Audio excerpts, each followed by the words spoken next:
Carb Trip. Start blocking carbs today.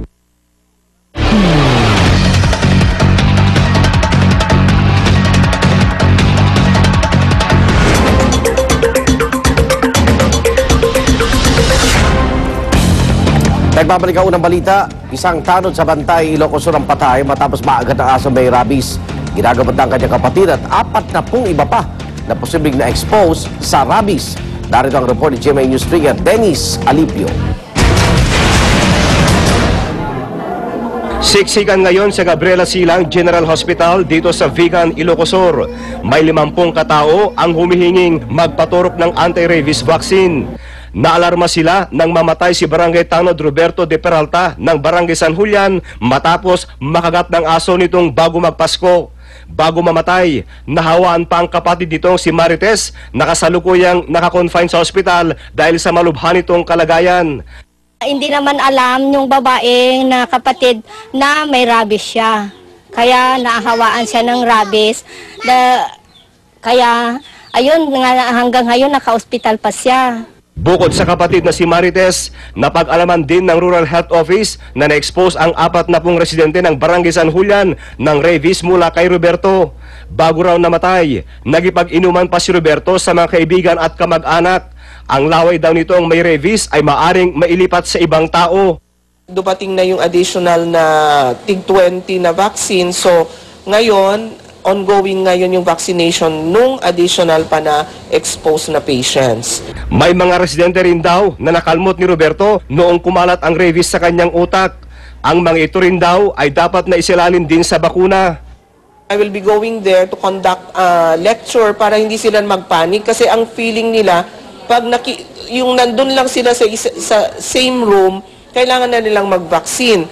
Ang kailangan namin na ipaintindi sa mga tao doon is sakalang sila, tinatawag namin na expose na kailangan ng mag-vaccine if they had contact with yung saliva ng patient. Samantala, sa isang sulok ng ospital sa Animal Center, napansin ko ang isang 6 na taong batang na si Mark Andre. Nakagat din daw siya ng aso ng kanyang labi.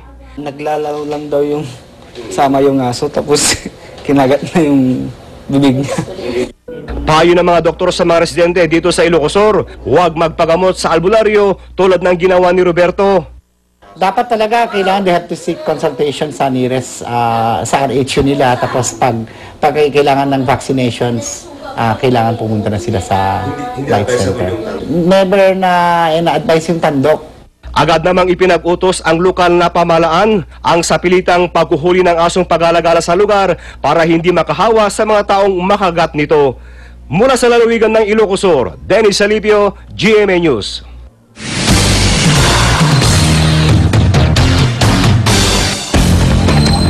Sandigan Bayan 4th Division naglabas ng whole departure order laban sa mag-asawang Gloria at Mike Arroyo.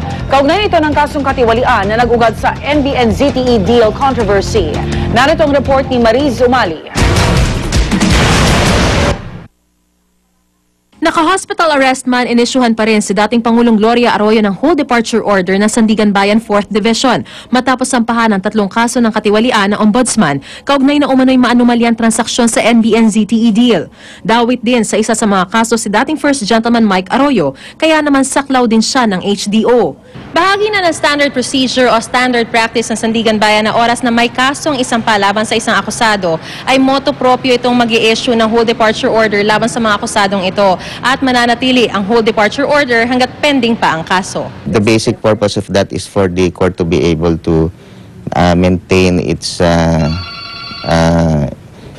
control over the actual person of the accused. Sa bisa na HDO, hindi makakaalis ng bansa ang mga akusado ng walang pahintulot ng korte. Ang utos, inabiso agad ng Bureau of Immigration sa lahat ng airport at seaport. Ayaw pa magkomento ng kampo ng mga Arroyo sa HDO hanggat di pa natatanggap ang kopya nito. Inisyuhan din ng HDO ang kapwa akusado sa NBN-ZTE deal graft case na si dating COMELEC Chairman Benjamin Abalos. Pero giit ng anak niya, di na ito kailangan dahil nakakulong naman at hindi naman flight risk si Abalos. Siya'y matanda na, 77, makaabutin pa na 5 taon o 7 taon ng kaso, will be 84. baka hindi niya naabutin yung acquittal niya. Tumanggi namang magbigay ng pahayag si dating Transportation Secretary Leandro Mendoza na kasama ring inisyuhan ng HDO. Ikinatuwa naman ng Malacanang ang kautusan ng Sandigan Bayan. Tiyak daw kasing di muna makakalabas ng bansa ang dating Pangulo kahit pa mapawalang bisa ng Korte Suprema ang naunang whole departure order na inisyu ng Pasay RTC. Kaugnay naman sa electoral sabotage case laban kay Arroyo. We consider it as a step towards the successful prosecution of further successful prosecution of justice. Bukod sa HDO, naglabas din ang resolusyon ng Sandigan Bayan na pumuna sa depekto o pagkukulang umano sa isinagawang preliminary investigation ng ombudsman sa mga inihaing kaso. Ito raw ang dahilan kung bakit di madesisyonan agad kung may probable cause sa mga kaso at kung bakit hindi pa ito makapaglalabas ng warrant of arrest. It was the determination of the court that the accused were not afforded their opportunity to file that MR within the period prescribed by the rules before these cases were filed with the Sandigan Bayan. Binigyan ng Office of the Special Prosecutor ng 15 hanggang 30 araw para resolbahin ito. Para sa unang balita, Marizo Mali reporting. Kaugnay na issue ng pagsampa ng kaso ni Janelle Manahan laban po sa 3 magkakapatid na Bautista. Bako sa Paratos Police Chief Inspector Enrique C., Head Investigator po ng Task Force Ramjen. Chief Inspector C., good morning po. Magandang umaga po, Mr. Arnold Fabio. Opo, yung mga pag-aari daw po nitong si Ramjen, nasa kustodiya daw po ng pulis, tama ho ba? Dalawa lang po ang sa kustodiya ng pulis, yung pong cellphone ni Janelle Manahan, saka yung cellphone ho ni Ramjen. At yun po ay sinabit namin sa CIDG for digital forensic examination. Ayun. Yung memory card ng digital camera na involved dito sa sex video, nasa possession nyo po? Wala po. Wala po kami nakuha ang digital camera. Oho.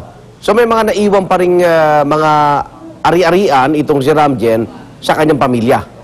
Opo, miski po sa listahan ng ebidensya ng SOCO, wala pong digital camera ang nakuha ang ebidensya ng SOCO.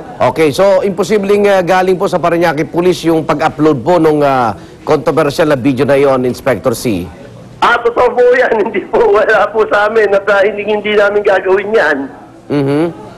Kamusta na ho yung sinasagawa yung parallel investigation naman po?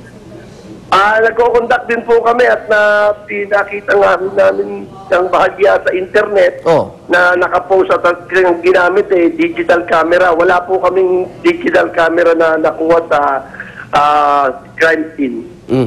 Okay. Ano ba reaksyon mo ngayon sa pag-usad ng kasong ito, Chief Inspector C? Kayo nagsimulang mag-build up po ng evidence laban dito sa magkakapatid. Hinihintay na lang po namin yung mga warrant of arrest na direkomenda na po ng City Fiscal Chief Pautak yung rekomendasyon ni Fiscal Lea Roma para nakita sa resolution may probable cause at hinihintay po namin ang pag-rapol ng kaso at para sa pag-i-issue ng warrant at isi-serve na po namin sa kanila. So pag na-issue yan, pati itong ibang kapatid makukulong din ho? Opo, yung 4 pong original na sinampahan namin, si Ramona Bautista, si Dai Sabida, si Norwin Tolisora at si Ryan Pastera. Okay, maraming salamat po. Good morning. Good morning din po. Maraming salamat din po. Police Chief Inspector Enrique C., Head Investigator po ng Task Force Ramjen. Heat wave sa Australia. Nagdulot na po ng ilang wildfires. Bagong look ni Cherise sa isang magazine, usap-usapan din. Huwag pa uli, tutok lang sa unang balita.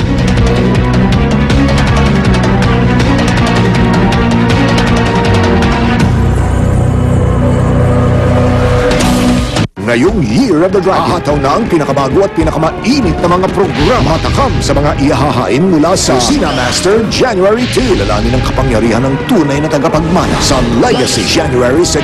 Mamangha sa kakaibang kwento sa I Believe Wonder.